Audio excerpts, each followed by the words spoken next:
Yay. Okay. Hi, everyone. My name is Mahala Cuff. I use they, she pronouns.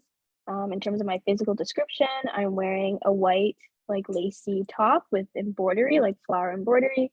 I have dark curly hair. I'm wearing burgundy type eyeshadow, wearing AirPods, and these Warren Stevens Scott earrings, which I have a hard time describing the shape, but they're kind of like a cool, swoopy shape with a circle and a little bit of dangly at the bottom, and also wearing a gold chain. I am the distribution coordinator at the Winnipeg Film Group, and the Winnipeg Film Group, but more specifically the Dave Barber Cinematheque, is situated on Treaty 1 territory, home to the ancestral people of Anishinaabe, Cree, Oji-Cree, Dakota, and Dene peoples. These lands are the heartlands of the Métis people. And we acknowledge that our waters stolen from Shoal Lake 40 First Nation, and with acknowledging the stolen land that we're on, we should strive to make this not only lip service, but something we can all put into practice. The ways that we can be more proactive with the way we interact with the land is simply giving it back, giving up resources and time to Indigenous people of this land and across Turtle Island, as well as, although we're acknowledging the land that this organization is situated on, it's super important to look into the ways you can be very active in your community, if that's through donating to mutual aid funds, GoFundMes, supporting land defenders, and keeping up to date with what's going on in your cities and towns. So I hope you're able to sit and think about your position as a person on stolen land. Today, I'm super grateful to be in conversation with Sarah-Tai Black. They are a film programmer, arts curator, and critic who was born and mostly raised in Treaty 13 territory, or Toronto. They are a non-binary femme of Afro-Brazilian, Chinese, and European settler ancestries whose creative efforts work to center embodied Black, queer, trans, and Crip futurities. They're interested in art and space making that inspires immediate, all-encompassing feeling and speaks back to the conventional ways of seeing and being seen, and experiments counter to presupposed boundaries of form and structure. Hi, Sarah-Tai. Hi, thank you for having me. Yeah, thank you for taking the time out of your evening to talk to me about, or talk to us in the audience, which will just be shown this following Sunday after Dawn of the Dust plays, about Julie Dash and this very beautiful film. And I wanted to start the conversation off by asking you, what is your relationship to this film, and when it was the first time you watched it? Because I've watched it a couple times now, and my interpretation has changed a lot. But yeah. I'm like definitely so jealous of the audience getting to watch it on the big screen. I've never seen it on a big screen before. Yeah. I've actually only seen it 2 times because I like to enact this weird sort of scarcity mentality with myself in terms of things that I really love and revisiting them. Like I really like to savor it and then really wait until like I need it again. I think, the first time I watched this was in the library at U of T, and I had signed it out on a VHS and was huddled in a cubicle doing my own like independent study, which was like what much of my undergrad and then master's was, because no one really cared to teach me. I was the only one. Teach about Black cinema and something so like fundamental like Julie Dash's film. So yeah, I'm just stoked that everyone gets to see it on the big screen, because it's like it needs to be seen, like the biggest screen you can, like an IMAX, like the 90s IMAX. Right. Yeah, because I've only watched it on my little laptop twice, and I'm excited to watch on the big screen because I feel like, yeah, for Black folks to see this on a big screen, to see them existing and living and like the way the film moves, because I think one thing that people will point out, like, oh, it's so slow, but I think that's intentional, the slowness. But I was curious to hear your thoughts around that too, and like, and then seeing that on the big screen of like this slow moving film. Yeah, it's a total like immersive world building experience. I think like the visual language here is so kind of famous and well received for a reason. I think it's the closest to poetry that film has gotten for me, in terms of like, I think of other films that are close, like something like Tuki Buki, things like that. But it's still so rare to see kind of the visual language and the formal language here kind of issue conventions of filmmaking and look towards like what Black freedom work and what Black art making might be as a sensory experiential experience that isn't like bounded by these really conventional white Western ideas of like time and space and presence and things like that. Yeah. I feel like it's very obvious that she was experimenting a bunch and wasn't afraid to experiment, and it wasn't, yeah, didn't want to feel held back by anything, but just was like, I'm gonna do whatever I want, and we'll just see how it pans out. And Mm. yeah, Yeah, and I think especially when I first started learning about Julie Dash and was like, oh, Daughters of the Dust, like that's the film for me as like a femme to watch, because when we think of like the LA Rebellion, we think of like a lot of men, and a lot of those, like, no shade to their films, but they follow a lot of like these conventional narrative and formal underpinnings, which is fine. But when I think about like what freedom work looks like, and specifically what Black women's aesthetic practices looks like, it's this really beautiful retooling of like improvisation, of poetry, of fluidity. I think, there was like a gendered way that this film was received as opposed to her male peers, where it was like often seen as maybe a reliance on the lyrical, when that is like inherent to the essence of the spirituality that she's invoking here. So yeah, yeah. When I was doing more research about Julie Dash, yeah, I had no clue. Well, a friend of mine actually, was telling me about the LA Rebellion, and I told him about this film playing, and then I did the research on LA Rebellion and how impactful that was. But yeah, for her to be, yeah, I think she was the only Black woman included, yeah, in that group, and then for, yeah, just being the only Black woman in that group, but specifically as you're saying before, just like the aesthetics are very different and they stand out specifically when it's coming from a Black woman. And on top of that, as like how the Black women are portrayed in this film, which is, mhm, yeah, very specific and very intentional as well.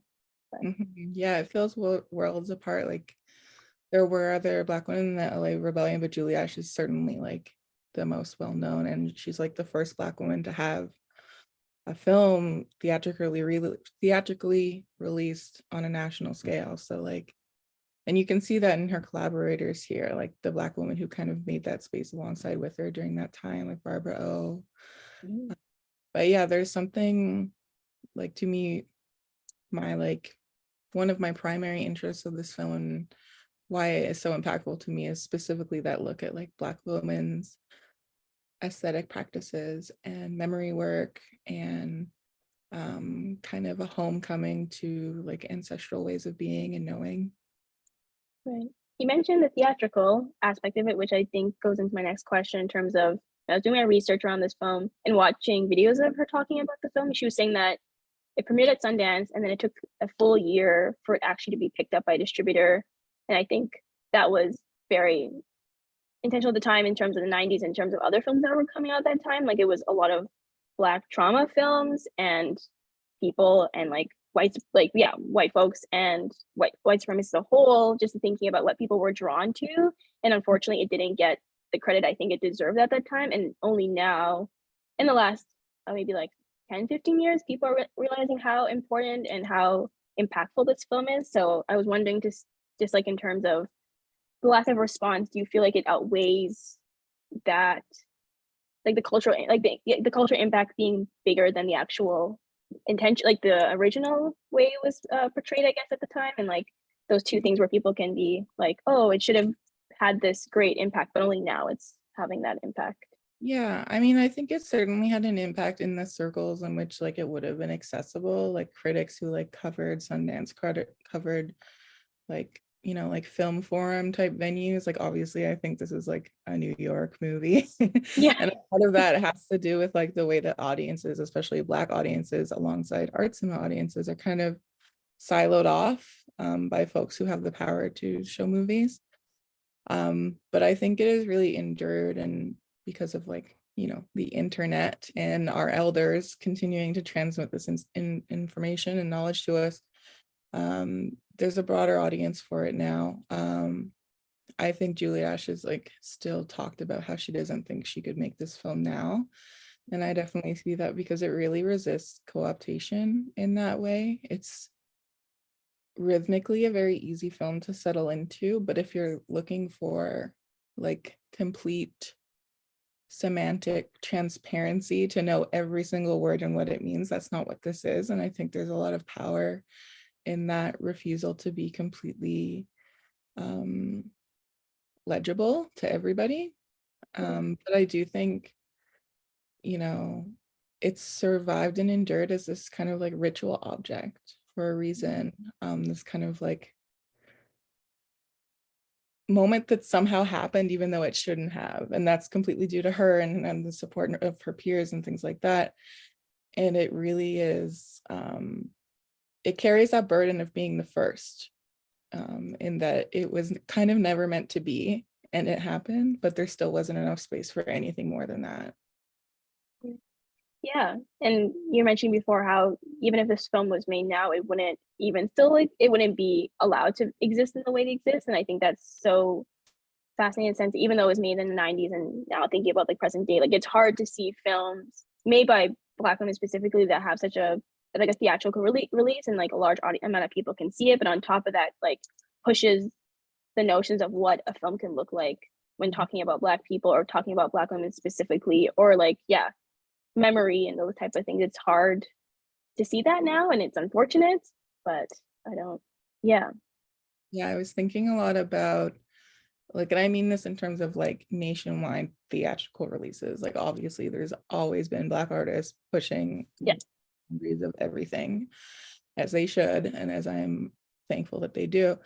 But I was thinking a lot about Barry Jenkins and his influence, like very clear influences from Carrie James Marshall, who was the production designer on Daughters of the Dust, and thinking about like something like Barry Jenkins Underground and how there's still, even within all that poetics, that life, that kinship work that's happening, there's still this reliance on sight and immediately translatable sight as like the marker of a cinematic language.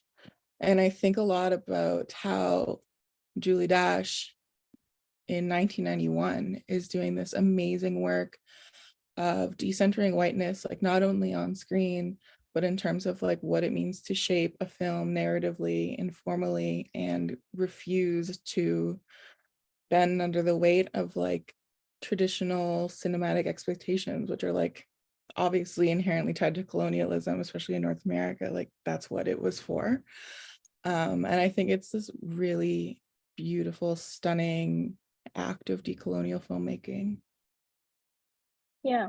Yeah, completely. It yeah, like the way which I think I'll get into a little bit later about the costumes and things, because even just those aspects of it. But thinking about the film, it's set 50 years post-slavery, if I'm correct, maybe I'm not, but where Black folks showed up on Evo Landing, and they're able to build life back up post-slavery. And I think it's special. This film shows that in a really special way, because I don't think I've ever seen it in a film where, you know, that exists for people. It's usually like, okay, go to the mainland and go exist with other white people and exist and just feed it, like just assimilate essentially and not have your own sense of weighing or knowing. So do you feel like it's rare to see a film that's not, it's that maybe, because you were mentioning before about there's artists that make work regardless if they have a theatrical release or not. But do you feel like it's rare to see films that are not as popularized or compared to what people expect from post-slavery films? I feel like we've seen films over and over again that perpetuate the same stereotypes and the same tropes, but this one just completely knocks it out of the mark and just not what people expect. Yeah, it completely like refuses the white gaze. It completely, there's not many films where you can think of where they're like inherently tied to the history of Black chattel slavery, and we don't see that really cliche, harmful visual language. We see like one of my many favorite parts of Daughters in the Dust is how like the labor on the body that enslavement enacted on Black folks. We don't see like whipping scars. We don't see any of those things. That there's no point in Black folks seeing that, we know. Yeah. And the hurt of that exceeds what that visual language is able to present. And getting to my point, one of my favorite aspects of Daughters of the Dust is the blue dye on the hands, the indigo, which was I think the second most popular cash crop in that region, and how you're seeing the labor and what is now like they're freed now, but is what has been passed down through this legacy of enslavement, and how you're seeing this labor on their hands, but in this way that doesn't traumatize us, in this way that's poetic and becomes transformed in the present moment. It's this wonderful awareness that the reality of that like exceeds conventional visual language and visual storytelling, and it's an embodied kind of memory work, rather than a translation for Yeah. audiences who need something so didactic, I suppose. Yeah, I didn't yeah, I when you're mentioning about the blue dye, like, those parts were so beautiful just to watch because it wasn't hard to watch. It was like, "Oh, the" like, I didn't know what the significance of that was, but to know now and, like, the way she was able to portray it without it being traumatizing for Black folks, because it's very it's very maybe obvious to me at least, and maybe to you as well, like, she was making this film for, like, Black women specifically, and then, like, everyone else after, and yeah, I had a thought because I recently read an interview between Bell Hooks and Julie Dash about this film, and Bell Hooks had asked her, "Oh, were there critiques around?" Oh yeah, because there was critiques around people telling Julie Dash like, "Oh, why weren't they working in the film? Like, why weren't they doing that?"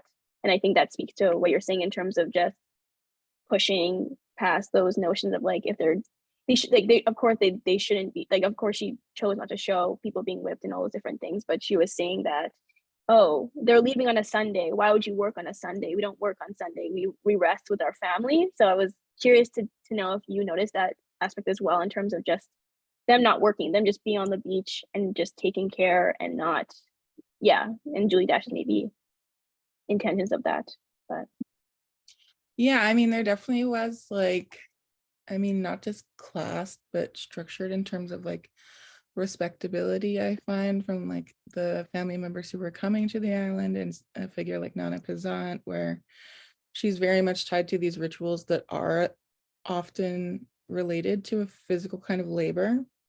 yeah. Um, but yeah, I think that is one of those elements that's about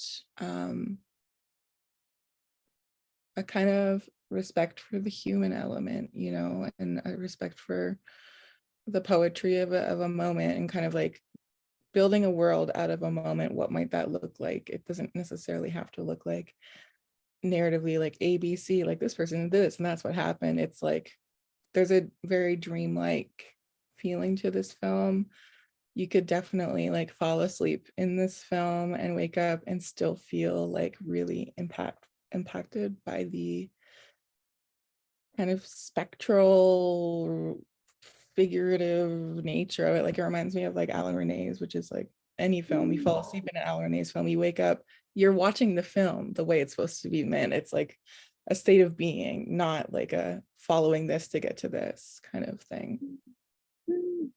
I like that. That's like a really beautiful way to describe Jaws. It does. Like, yeah, just state of being like, yeah, you're in it and you're not forced to follow Yeah, a certain thing about it. it just, it follows that traditional ancestral knowledge system of like collapsing time, but also expanding it at the same time. We see past, present, and future coalescing in this space over the duration of this film. And I find like, I feel like a forever student of this film because I come to it each time with a bit more knowledge than the last, but still not quite enough to be in Julie Dash's head, which is like no shade to myself. I don't, it's a lofty goal for myself. But there's something to be said in terms of like releasing the expectation that you can simply understand everything that's being transmitted to you.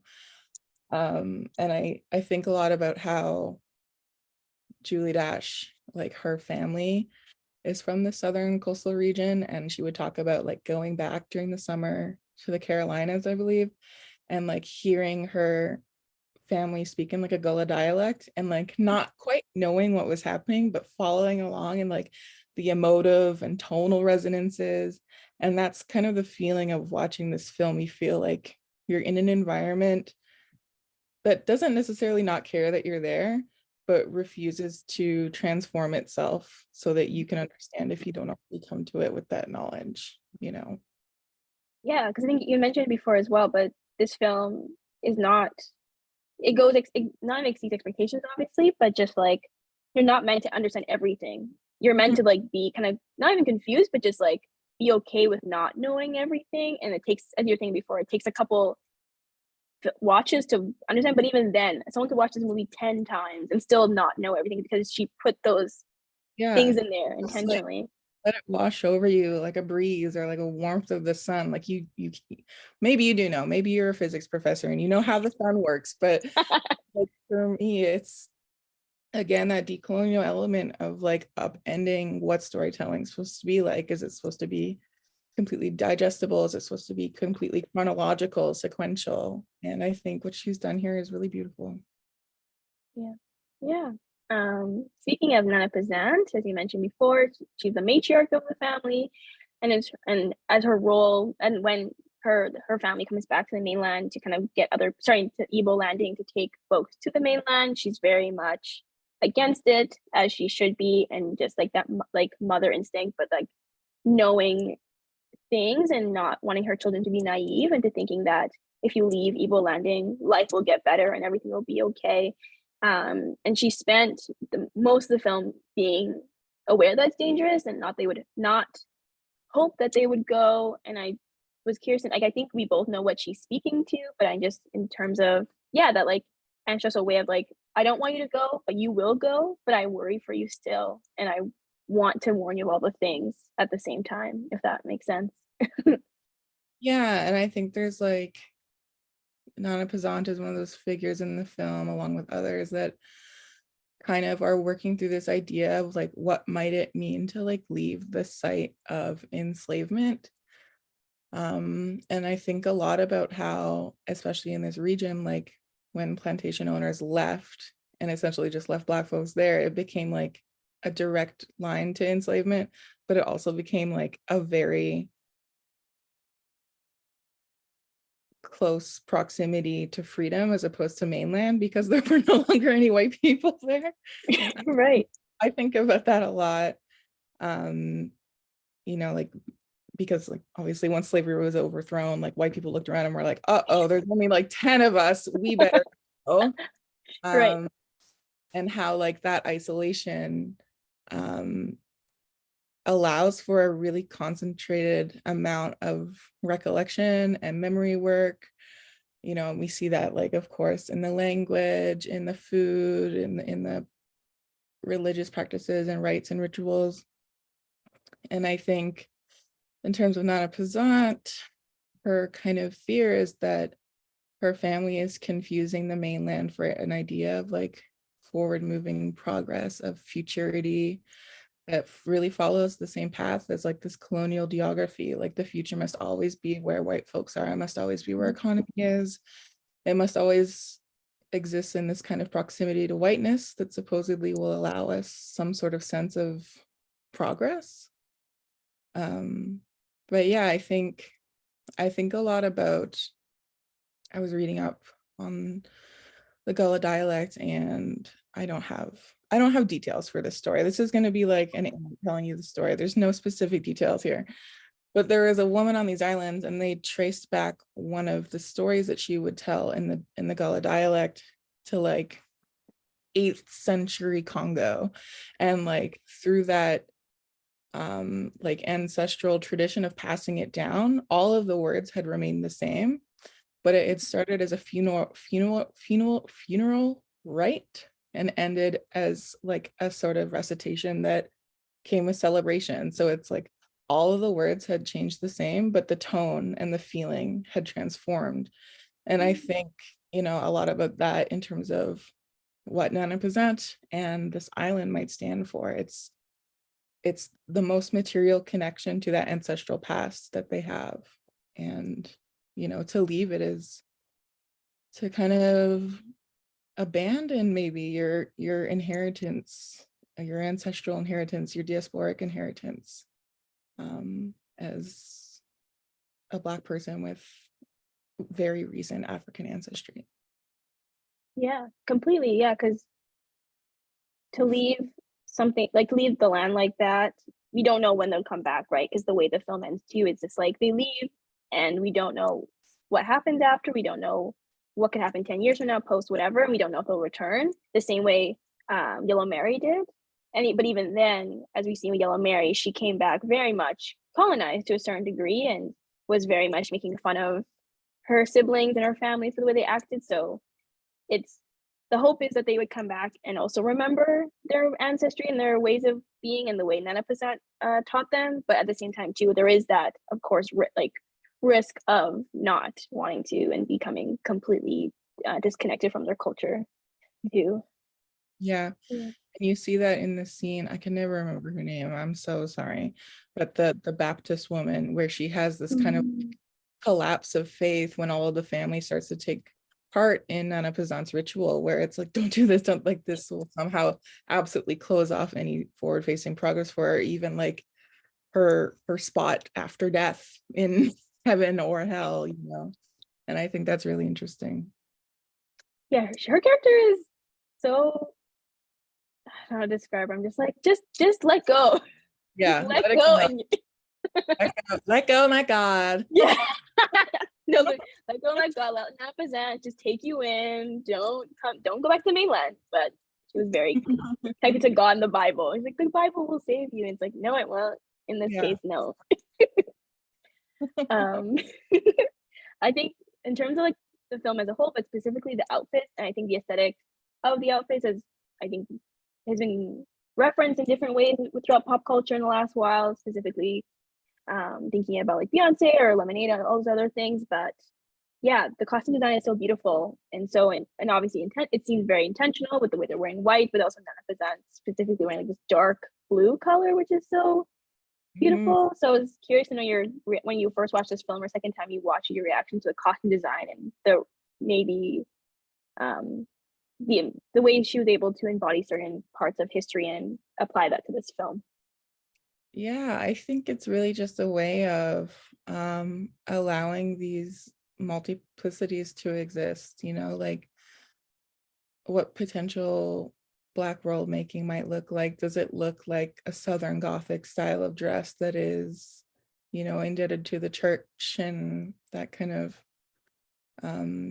more European convention of dressing that of course gets like transmuted through Black culture, obviously? Or is it like the Nana Pazant, the indigo again, like she's literally, it's all over her in so many different ways, and her refusal to let go of that connection. I honestly, I wish I could talk more about the costuming, but it's one of those things where I just like appreciate it, and then when I go to talk about it, I'm like, I don't think I'm ready yet. I don't think I'm ready. But it's like, it's obviously very, very arresting, and it really places the film, places the characters in the film within their own little worlds, like Mr. Sneed in his little suit. You know, like he is wearing exactly what he is supposed to be wearing, you know what I mean? Yeah. Very much this like enlightenment, like W.E. Dubois kind of figure, where he's like a little bit in the past, but also very much like future man of science and words type vibe. Yeah, I see what you mean. Like, yeah, in terms of you can't you can't really put a lot of words into what they're wearing. It's like, no, they exist and they're beautiful and they're just there. But with him, you can be like, yeah, you're trying to appease to a certain way of living. His little top hat, his little suit, little dress pants, little dress. Like and it's maybe similarly to the woman that he comes with to the Evil Landing. Similar sense of just like very 1900s dress, doesn't her hair straighten, all these other things. Like they're dressing a way that makes sense and like in that way, right? Like it's giving like Freedman. Yeah. Giving, he's so happy. Yeah. He's free, but in a very yeah. Yeah. So actually speaking of Mr. Sneed, because when I first had watched this film, I was like, oh, he's documenting Black folk, that's so important. And then thinking more deeply about him as a character, I think he's documenting the people on Evil Landing specifically, but for the wrong reasons. I'm thinking, and like, what do you think the significance of like him being another Black person that's documented other Black people, but maybe the intentions of those photos and where those photos would exist? And I think you can tie into a lot of museums and archives and the way Black people are documented and who gets to have access to those photos. Yeah. I mean, first of all, I always think of Mr. Sneed as like a kind of technological foil to Nana Pizant. Like they both have their technologies. For Mr. Scene, it's very Western European, like the camera, the kaleidoscope, the stereoscope. For Nana Pizant, her technology is ritual, rites, things like that. And the kind of anxiety that happens when the past and so-called present or future kind of come together in that one space. I think what was really interesting to me, has always been interesting to me in this film, is the way that he arrives with this this task, of course, of documenting the family, but within that he's doing this task of categorizing. And there's a scene when they're on the island when one of the characters says to him, when he's trying to figure out who's related to who and what, and she goes, we're all related. And it just like ruins his categorical project, and he has to think about what it might be like to represent these folks in a way that is different from that kind of typography of people, you know. And I think, you know, him looking through the kaleidoscope at the beginning is kind of like a, yeah, you're about to see that in the flesh, you know, you're about to see something that totally abstracts your visual field, makes you think of new forms and shapes. And I think along that kind of route, he's kind of a stand-in for the audience. You know, it depends, of course, what kind of knowledges you're bringing. But, you know, he's an outsider. He's tasked with framing them, asking them questions. Yeah. Yeah, he's forced to change his narrative of what he assumed when he got there. There must have been times when either Yellow Mary or whoever else was telling them about Ebo landing, but in him actually have to confronting and be like, oh, this is not what I expected, and I have to shift. And that's maybe potentially scary and like hard to be able to shift and mold to represent how they want to be represented. Because there's a moment when he takes a picture of all of them together at the end, and he does the little it's like light powder, I don't know. I went to film school for 6 years. I don't know what the powder is called, okay? But the powder goes off, but the powder is for the flash, and it's daylight, and it's just like this moment where it's like you still don't have the means to fully represent what you're seeing here in terms of like what you thought would be appropriate and what is actually aligning with the reality of the world here. Yeah. Oh, I didn't know that. Oh, that's so interesting. So speaking of Yellow Mary, and this is a side thing, but when I was reading more about the film, did you know that Yellow Mary and her friend, like they're a couple? I never got it, but I feel like it makes sense.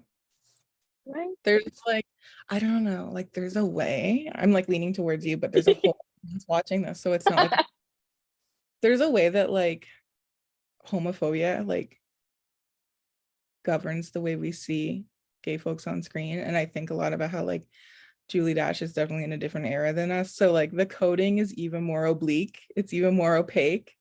Yeah. So that's something that I've always known just because I've read a lot about the film before and after watching it.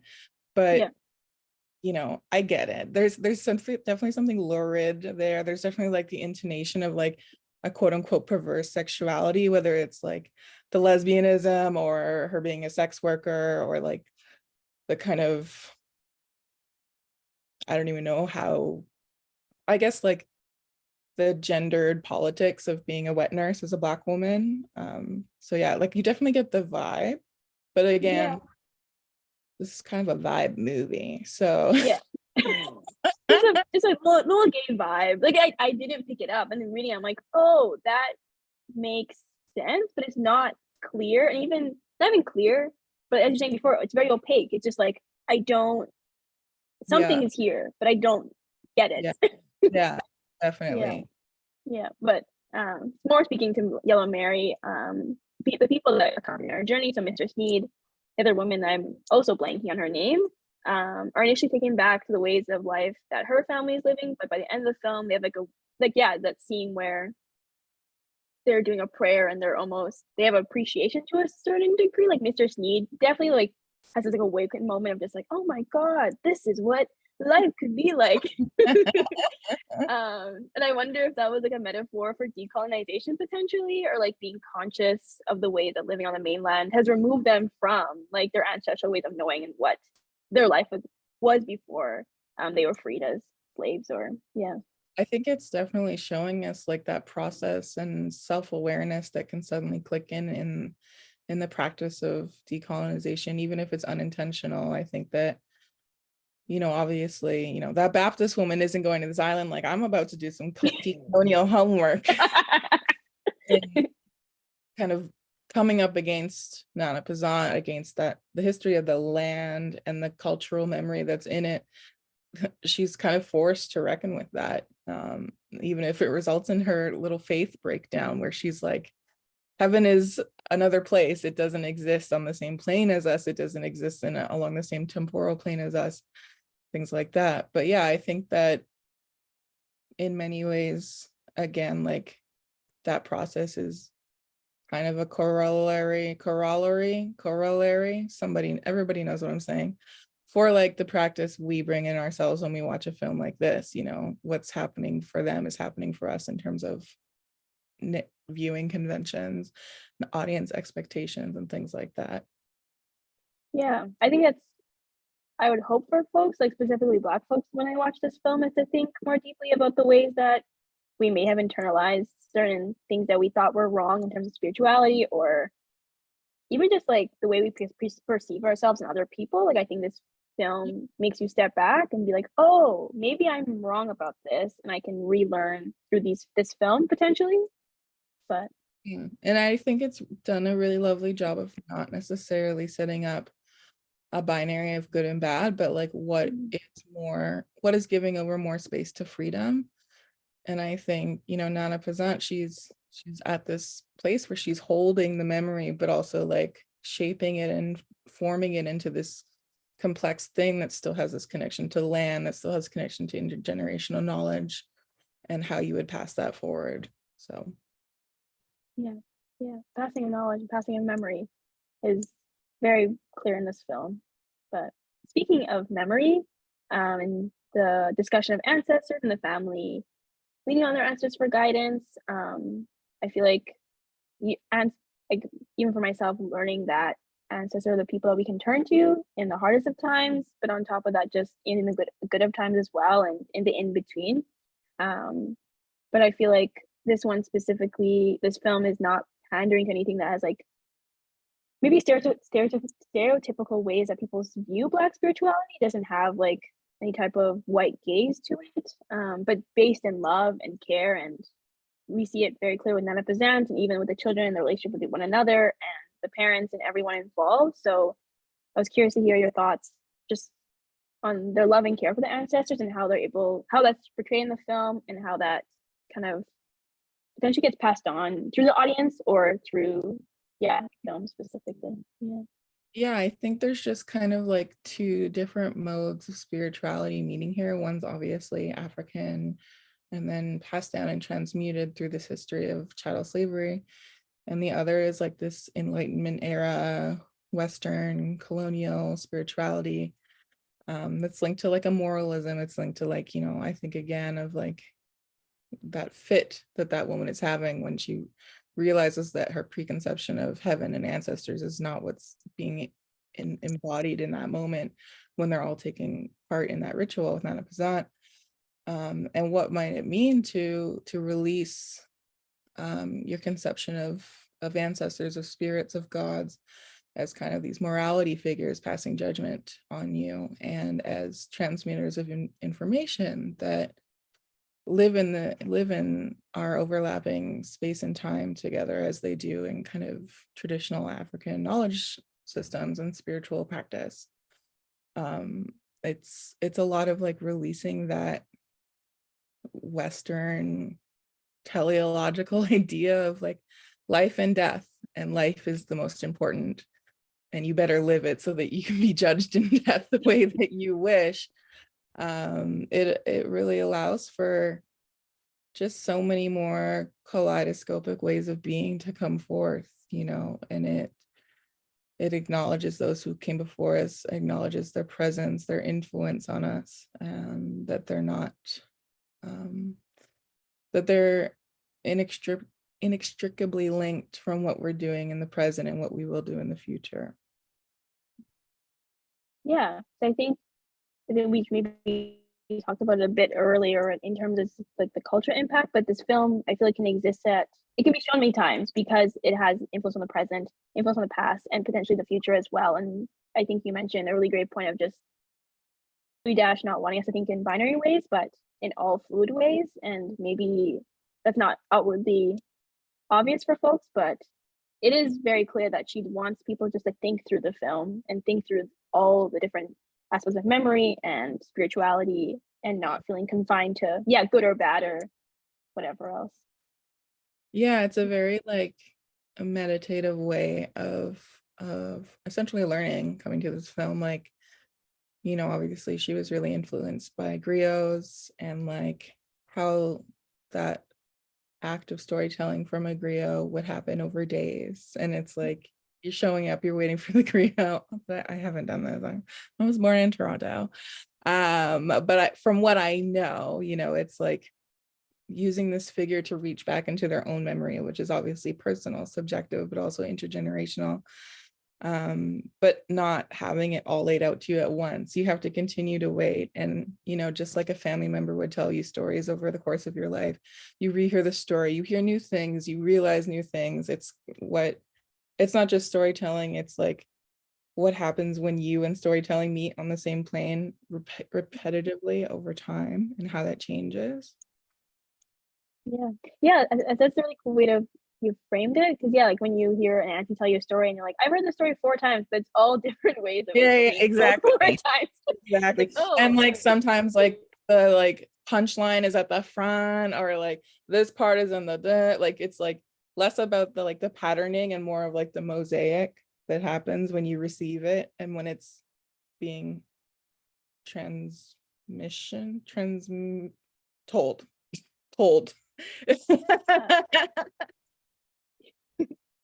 That's yeah, the word. and even like the way, perfect word. But even like the way that that person would pass the story on to other people, would they say it 4 different ways and 4 different times, you know? And Yeah. yeah. Mhm. Maybe this is a selfish question to ask, but I was curious to hear. Well, then we'll wrap up the conversation, but not necessarily your favorite part of the film, but favorite parts, plural, of the film, and things that stuck with you. Have always stuck with you, maybe specifically. My favorite part, I think, I mean, there's many, but in terms of impact, like it's hard to look at the film and be like, visually, what part do I choose? So I'm just going to eschew that and say the whole thing visually is my favorite part. But my favorite part, like emotively, might be the moment when her father runs out and like knocks down Nana Pazant's like bottle tree. And she's like, you stupid, you just ruined the tree. You didn't do anything to the spirits. Like it's such like one of those like elder lessons. It's like you can destroy all you want, it's still going to be there. But I mean, there's so many moments, really. What about you? Yeah. What about me? I think. I think the one on the beach, when they're on the beach together and before they're about to leave, that's a beautiful, beautiful scene. Favorite part. Yeah, I think on the beach of the scene. I'm not gonna reveal more than that. The scene, Yeah. I think it's so serene and just like the sun setting and just like them being at peace. And maybe that's when a moment where I feel like Yellow Mary isn't trying to prove that the mainland's like this beautiful place. Like she's just like she's with her family and just accepting that she's gonna leave soon and she has to cherish this moment. And she doesn't know when she'll come back home. But yeah, that's my favorite part. But I think that's where we'll stop the conversation because it was so great to chat with you, Sarah-Tai. And You for know, I've folks, never gotten to speak about Daughters of the Dust in my life. And it's like, how? Like, my like focus is Black filmmaking, and no one's ever asked me to talk about like one of the quintessential important films. So thank you very much. oh, that makes me so happy that you like were able to say yes, and also surprised because I'm thinking to myself, Sarah-Tai so well versed in this film, and I must have talked about 100 different times. So I'm glad you get to talk about it with me. So, thank you for having me, and I hope everyone really enjoyed the chance to see this film and like what lovely programming you all have put together. It's really meaningful. Thank you. But yeah, the Reimagining Black Diaspora program runs until the end-ish of February, but Stars the Dust starts February 11th, and today, the day this people sees will be February 12th, and then for the rest of the week, you'll be able to see it. And check the Dave Barber Cinematheque website for all the show times and when you'll be able to see it. So thanks so much. Have a good rest of your evening. Bye.